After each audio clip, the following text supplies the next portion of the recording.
महाराष्ट्र में विधानसभा चुनाव का प्रचार थम गया है और अब वोटिंग जारी है।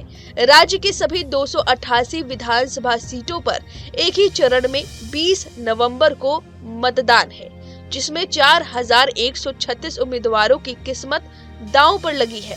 बीजेपी के नेतृत्व वाले एनडीए गठबंधन महायुति सत्ता की हैट्रिक लगाने की कवायद में है, तो कांग्रेस की अगुवाई वाला एनडीए गठबंधन अपनी वापसी के लिए बेताब नजर आ रहा है।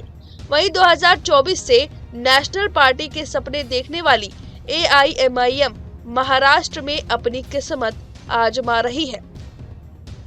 उत्तर प्रदेश के बाद महाराष्ट्र आबादी में सबसे बड़ा राज्य है। महाराष्ट्र सियासी तौर पर पहला बड़ा राज्य है, जहां पर असदुद्दीन ओवैसी की पार्टी ने हैदराबाद के बाद जीत हासिल की है। 2019 में ओवैसी की पार्टी को महाराष्ट्र की औरंगाबाद सीट पर जीत मिली थी। विधानसभा चुनाव में उसके 2 विधायक जीतकर सदन पहुंचे थे। यही वजह है कि इस बार कैंपेन से लेकर उम्मीदवार सिलेक्शन तक ओवैसी ने काफी सावधानियां बरती हैं।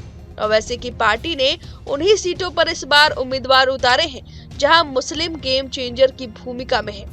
अब महाराष्ट्र में इमोशनल कार्ड के जरिए ओवैसी के उम्मीदवार जीतने की कवायद में जुटे हुए हैं। दरअसल हाल ही में वारिस पठान का एक वीडियो सामने आया, जिसमें वे वोट देने की गुहार के साथ फूट फूट कर रो रहे हैं। वारिस भिवंडी सीट से उम्मीदवार हैं और यही प्रेस कॉन्फ्रेंस करते वक्त वारिस पठान का एक वीडियो वायरल हो रहा है। वीडियो में वारिस पठान फूट फूट कर रोते दिखे और उन्होंने कहा, भरोसा नहीं शायद मेरा लास्ट इलेक्शन हो, 5 साल बाद मैं रहूं न रहूं मुझे पता नहीं। मेरा कसूर है कि मैं सबके लिए लड़ रहा हूं, मेरा यही गुनाह है। मैं सबके लिए आवाज उठाता हूं तो मुझे क्यों रोका जाता है? मेरी रैली को कैंसिल करते हो आप। प्रशासन से परेशानी, सारे राजनीतिक नेता मुझे रोकने के लिए मेरे पीछे लगे हैं। उन्होंने कहा कि तुम रोकना चाहो रोक लो, लेकिन मुझे अल्लाह लेकर आए तो वे नहीं रोकेंगे। अल्लाह और भिवंडी के लोग मुझे जिताएंगे। हालांकि इस वायरल वीडियो को वारिस पठान ने डीप फेक करार दिया है। उन्होंने एक्स पर एक वीडियो जारी करते हुए इसकी जानकारी दी है। उन्होंने कहा ये सब कुछ झूठ है। आप खुद ही सुनिए वारिस पठान ने क्या कुछ कहा। जी अस्सलाम वालेकुम। अभी सोशल मीडिया पे एक वीडियो वायरल किया जा रहा है समाजवादी और हमारी दुश्मन सियासत पार्टियों के द्वारा। वो बता रहे हैं कि वारिस पठान ने समाजवादी को समर्थन दे दिया। टोटल फेक है, टोटल गलत है। ये पुराना मेरा वीडियो है जो उसमें उसकी बात भी नहीं थी। टोटल लोग ने एडिट करके फेक वीडियो चलाया है। ये इनका डर, घबराहट, बौखलाहट दिखा रहा है। हम जीत रहे हैं, हम बीजेपी को हरा रहे हैं। अब इनके खिलाफ एफआईआर होगा और इंशाल्लाह यकीन मानिए जितने लोगों ने भी ये साजिश की है, कोई भी कैंडिडेट हो, उसको हम इलेक्शन कमीशन में जाकर डिस्क्वालिफिकेशन करवाएंगे इंशाल्लाह। मेरी अदबन गुजारिश है जनता से, पूरी भिवंडी की आवाम से कि आप हिम्मत हौसला बनाए रखिए। वारिस पठान मजलिस इत्तेहादुल मुस्लिमीन जीत रही है। इसलिए ये जो गद्दार है कौम के आरएसएस वाले, जितने भी समाजवादी वाली पार्टी वाले, सब घबर गए, डर गए। ये फेक वीडियो बना के चला रहे, कितने चीटिंग कर रहे हैं। सोचिए कितने बड़े गिरे हुए नीच लोग हैं। अब हम इनके खिलाफ कानूनी कार्रवाई कर रहे हैं, एफआईआर कर रहे हैं, इलेक्शन कमिश्नर को लिख रहे हैं, उनको डिस्क्वालिफिकेशन की हम पूरी प्रतिक्रिया करेंगे इंशाल्लाह। वारिस पठान लड़ रहा है एमआईएम से, किसी को समर्थन नहीं दिया है। हम लड़ रहे हैं और हम बीजेपी को हरा रहे हैं और हम जीत रहे हैं इंशाल्लाह ताला। आपको बता दें कि वारिस पठान अक्सर अपने बयानों से भी चर्चा में रहते हैं। एआईएमआईएम उम्मीदवार वारिस पठान का मुकाबला बीजेपी के महेश चौंगुले और कांग्रेस के दयानंद मोतीराम चौरागे से है।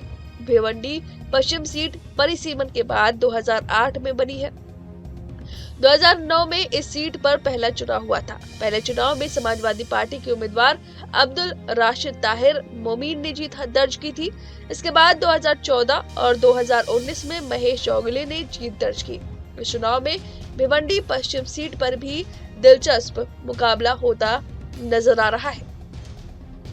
जाते जाते आपको बता दें कि इस बार महाराष्ट्र विधानसभा चुनाव में किसी भी पार्टी ने सभी 288 सीटों पर अपने उम्मीदवार नहीं उतारे हैं। बीजेपी 149 सीट पर अपनी किस्मत आजमा रही है, तो एकनाथ शिंदे की शिवसेना 81 और अजित पवार की एनसीपी ने 59 सीटों पर ताल ठोक रखी है।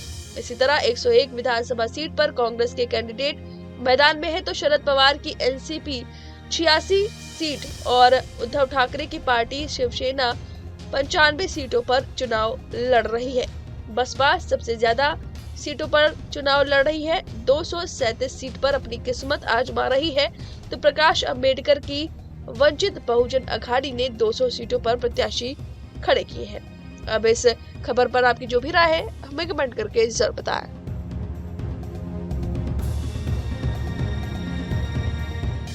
न्यूज नेशन अब व्हाट्सएप पर खबरों के ताजा अपडेट के लिए न्यूज नेशन के इस QR कोड को स्कैन करें।